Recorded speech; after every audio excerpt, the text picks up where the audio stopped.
Hello everyone, welcome back to our channel Easy Learning. In this video, we can see the topic fundamental rights. Dear viewers, we are all familiar with the word rights. What are rights?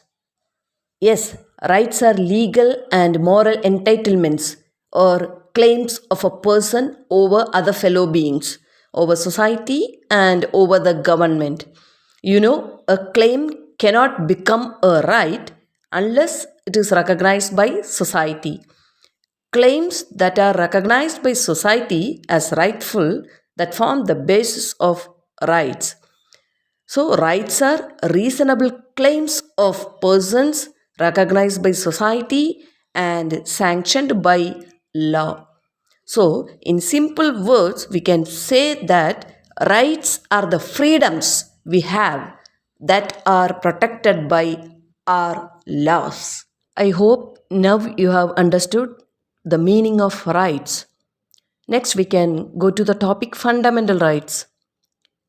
In India, the basic rights of the citizens are written down in the Constitution. Special status is given to those rights which are basic rights that we need in our day to day lives. They are called fundamental rights. Now, can you define fundamental rights? Yes, fundamental rights are the basic human rights enshrined in the Constitution of India, which are guaranteed to all citizens. They are applied without discrimination on the basis of race, religion, and gender. Fundamental rights are enforceable by the courts that subject to certain conditions. Now, let me ask you a question. Why these rights are called fundamental rights? You can use comment box. Yes, we can give two reasons. First one, they are enshrined in the Constitution which guarantees them. Yes. Second reason, they are enforceable by courts. In case of violation, a person can approach a court of law. Very good. See, Article 12 to 35 contained in Part 3 of our Constitution deal with fundamental rights. There are 6 fundamental rights. A right to equality, that is from Article 14 to 18, then right to freedom, Article 19 to 22, then right against exploitation, Article 23 to 24, right to freedom of religion, Article 25 to 28, then cultural and educational rights, Article 29 to 30, then right to constitutional remedies, Article 30 to 35. These are 6 fundamental rights which are mentioned in our Constitution. Now let's see all these rights one by one. See, our Constitution says that the government shall not deny to any person in India equality before the law or the equal protection of the laws. Our Constitution guarantees equal rights for everyone, irrespective of religion, gender, caste, race, or place of birth. Every citizen shall have access to public places like shops, restaurants, hostels, and cinema halls. Similarly, there shall be no restriction with regard to the use of wells, tanks, roads, playgrounds, places maintained by government or dedicated to the use of general public. Next, we can see second fundamental rights, that is right to freedom.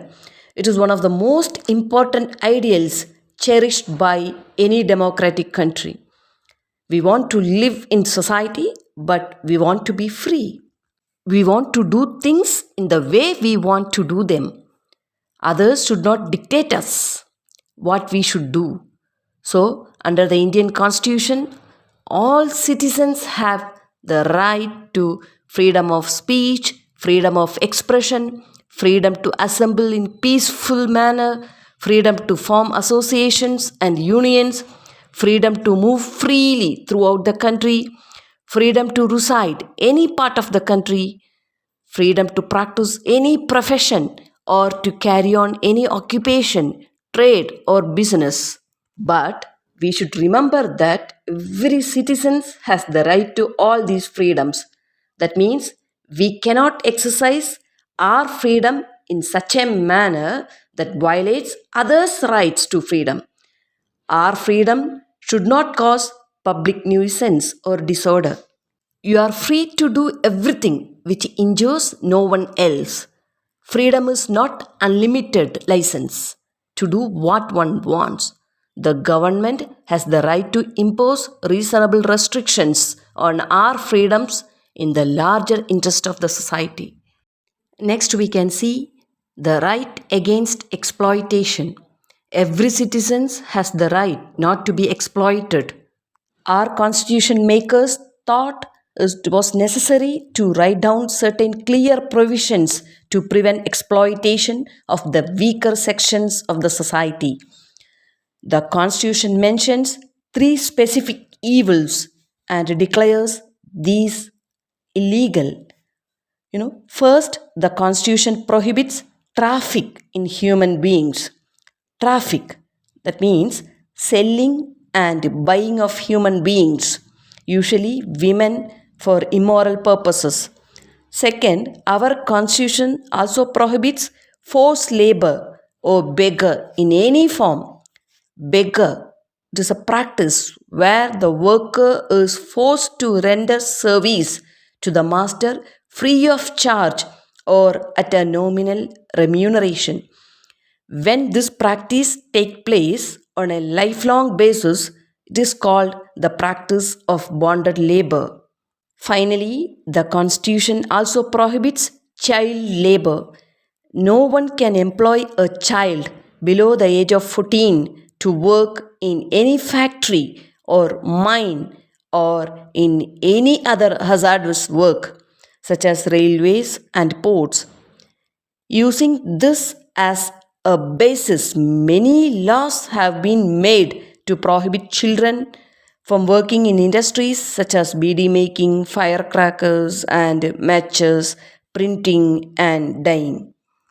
Next, we can see right to freedom of religion. It shows secular nature of our country. Most people in India, like anywhere else in the world, follow different religions. A secular state is one that does not establish any one religion as official religion. The state has to be neutral and impartial in dealing with all religions. Every person has a right to profess, practice, and propagate the religion he or she believes in. That does not mean that a person has right to compel another person to convert into his religion by means of force or fraud. Freedom to practice religion does not mean that a person can do whatever he wants in the name of religion. Next, we can see cultural and educational rights. These rights protect the rights of religious, cultural, and linguistic minorities by facilitating them to preserve their heritage and culture. Educational rights are for ensuring education for everyone without any discrimination. Our constitution specifies the cultural and educational rights of the minorities. See, any section of citizens with a distinct language or culture have a right to conserve it.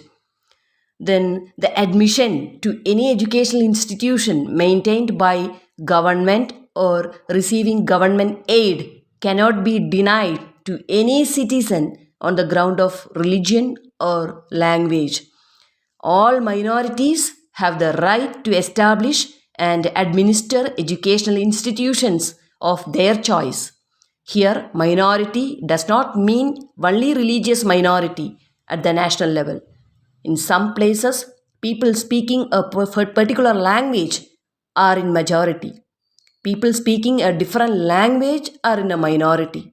For example, Telugu speaking people form a majority in Andhra Pradesh, but they are minority in the neighboring state of Karnataka.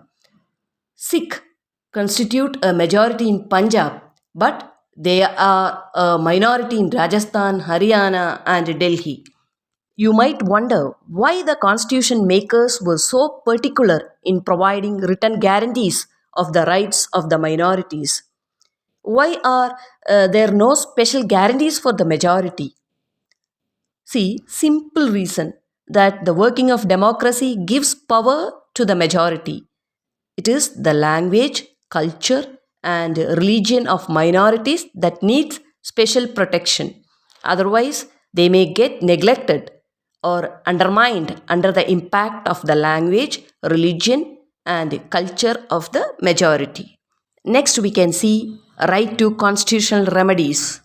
The Constitution guarantees remedies if citizens' fundamental rights are violated.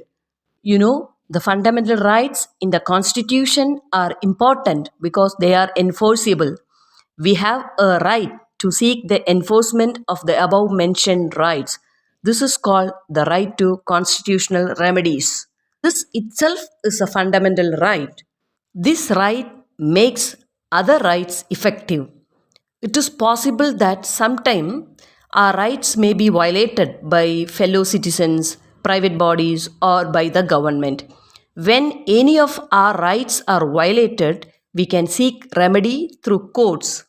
If it is a fundamental right, we can directly approach the Supreme Court or the High Court of a state. That's why Dr. Ambedkar, father of our Indian Constitution, called the right to constitutional remedies as the heart and soul of our Constitution. In case of any violation of a fundamental right, the aggrieved person can go to a court for remedy. But now, any person can go to court against the violation of the fundamental right if it is of social or public interest. It is called public interest litigation, PIL. Under the PIL, any citizen or group of citizens can approach the Supreme Court or a High Court for the protection of public interest against a particular law or action of the government. One can write to the judges even on a postcard. The court will take up the matter if the judges find it in public interest. Dear viewers, I hope you have understood the topic fundamental rights. Thank you for watching. We'll meet you back in next video. Until then, bye.